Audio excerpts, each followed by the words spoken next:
இன்னைக்கு இருக்கிற முதலமைச்சர், துணை முதலமைச்சர் பரம்பரை அடமொழியோட வாழ்ற குடும்பம்டா. இங்க வந்து தியேட்டர்ஸ் தான் அதிகம். தியேட்டர் தான் அதிகம். ஆமா, அந்த காலத்துல இருந்து இன்னும் தியேட்டர் தான் அதிகம். ஆமா. அந்த காலத்துல இருந்து சேலத்துலதான் தியேட்டர்.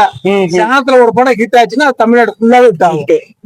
இங்க ஒரு படம் ஃபிளாப் ஆச்சுன்னா தமிழ்நாடு ஃபுல்லா அது ஃபிளாப் தான். இப்ப வந்து மாடர்ன் தியேட்டர்ஸ் தெரியுமா?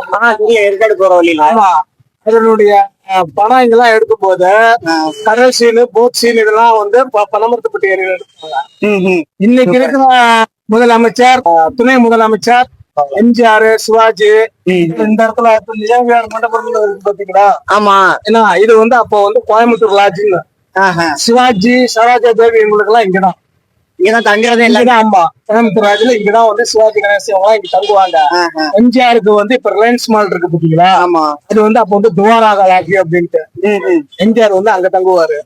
இவங்க எல்லாம் இங்க சேலத்துல கால் பதிக்காம கிடையாது. திரைப்படத்துக்குலாம் ஆமா, திரைப்படத்துக்கு முன்னோடியே இங்க சாங்கலாம்.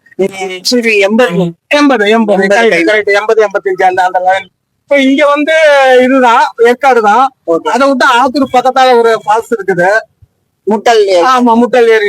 அதை விட்டு எங்களுக்கு வந்து மேட்டூர் தான். மேட்டூர் இப்ப வந்து கொஞ்சம் ஏரிங்கள்லாம் கொஞ்சம் இங்க டெவலப் பண்ணிட்டு வரோம். ரொம்ப நன்றிங்க, நிறைய விஷயம் ஷேர் பண்ணீங்க. வாங்க சொல்றேன் நான்.